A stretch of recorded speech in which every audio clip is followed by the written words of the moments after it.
नमस्कार, मैं नीतू झा और बात करते हैं यूपी में होने वाले विधानसभा चुनाव की। यूपी में कुछ महीनों में विधानसभा चुनाव होने वाले हैं।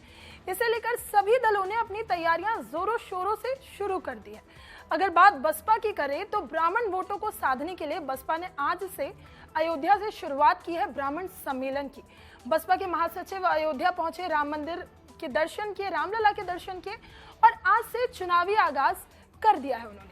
वहीं अगर बीजेपी की बात की जाए तो बीजेपी इस चुनाव में सिर्फ जातीय आधार को बनाकर चुनाव नहीं लड़ना चाहती है, बल्कि बीजेपी हिंदुत्व और राष्ट्रवाद को मुद्दा बनाकर चुनाव लड़ना चाहती है। यही वजह है कि कल से उत्तर प्रदेश में बीजेपी के जो तमाम कार्यकर्ता हैं वो मंदिर और मठ जाकर 2022 विधानसभा चुनाव की आगाज करेंगे और मठ और मंदिर से अपने कैडर को मजबूत करने की कोशिश करेंगे। यही वजह है कि 2 महीने तक ये कार्यक्रम चलने वाला है, जिसमें बीजेपी के तमाम कार्यकर्ता घर घर जाएंगे, मठ जाएंगे, मंदिर जाएंगे और अपने कैडर को स्ट्रांग करने की तमाम कोशिशें करेंगे। वहीं इस कड़ी में बीजेपी के जो स्टार कैंपेनर हैं, बीजेपी के जो स्टार प्रचारक हैं पीएम मोदी और बीजेपी के चाणक्य कहे जाने वाले अमित शाह, उनके भी दौरे लगातार उत्तर प्रदेश में बढ़ रहे हैं।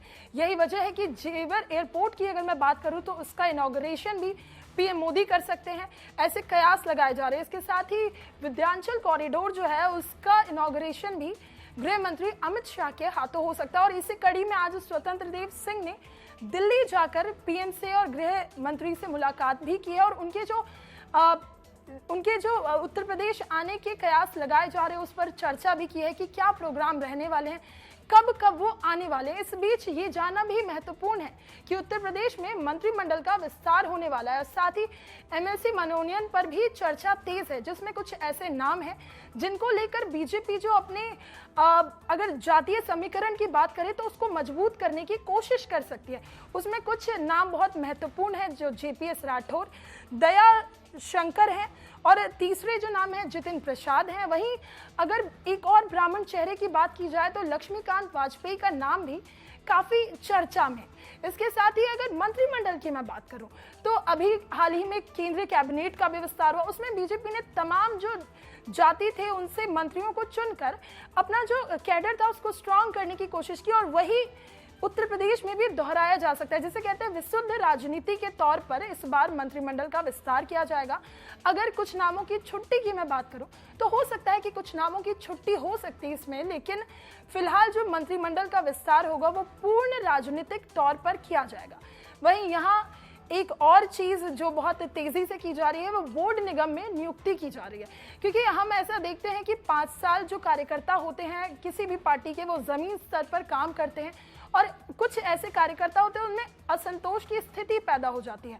तो चुनाव से पहले बीजेपी अब अपने कार्यकर्ताओं को, अपने लोगों को इन बोर्डों में नियुक्ति करी है, जिससे जो उनके असंतोष है कार्यकर्ताओं में वो कहीं ना कहीं खत्म हो, इसलिए बोर्ड में नियुक्ति की जा रही है कार्यकर्ताओं की। इसके साथ ही जेवर एयरपोर्ट का इनॉग्रेशन होने वाला है। जेवर एयरपोर्ट बनने से अपने आप ही उत्तर प्रदेश को एक इंटरनेशनल एयरपोर्ट मिला, पीएम उसका इनॉग्रेशन करेंगे। तो कहीं ना कहीं ये भी चुनाव से पहले एक लोगों के मन में अपनी छवि को अच्छा करना, या कह सकते हैं कि क्योंकि पीएम मोदी बीजेपी के स्टार प्रचारक है तो कहीं ना कहीं उनके जाने से और उनके इनॉग्रेशन करने से इसका खासा प्रभाव भी पड़ता है। इसके साथ ही विंध्याचल कॉरिडोर की अगर बात की जाए, वहीं एक और पहल है जो बीजेपी की तरफ से की जा रही है, अगर इस पर नजर डाली जाए, वो है प्रेम शुक्ला को अब राष्ट्रीय प्रवक्ता बना दिया गया। इससे पहले वो पैनलिस्ट तो थे, लेकिन अब उन्हें राष्ट्रीय प्रवक्ता बना दिया गया, क्योंकि प्रेम शुक्ला ब्राह्मण चेहरा है और उत्तर प्रदेश में जहां एक और बसपा भी ब्राह्मण कार्ड खेलने की कोशिश कर रही है, वहीं बीजेपी भी।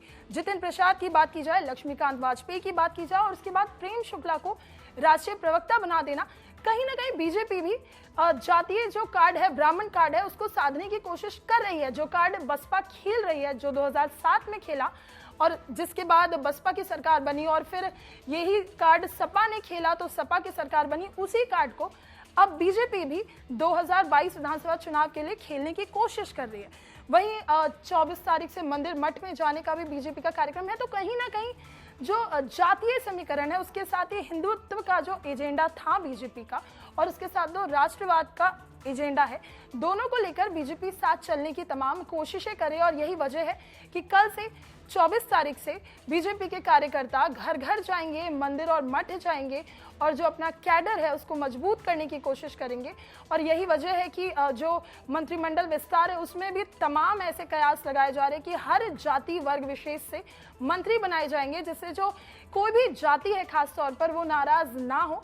यही वजह है कि जितिन प्रसाद और लक्ष्मीकांत वाजपेयी का नाम सबसे आगे है ब्राह्मण चेहरों में।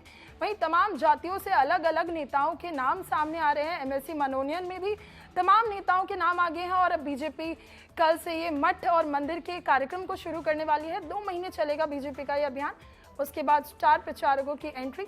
तो कहीं ना कहीं बीजेपी ने भी 2022 विधानसभा चुनाव के लिए जो तैयारियां हैं वो जोरों पे शुरू कर दी है। इसके साथ ही तमाम दल जातीय और जो समीकरण बनाने की कोशिश है वो करें। इस बीच बीजेपी का भी जातीय समीकरण, राष्ट्रवाद और जो उनका हिंदुत्व का एजेंडा है उसको लेकर बीजेपी 2022 का चुनाव लड़ सकती है।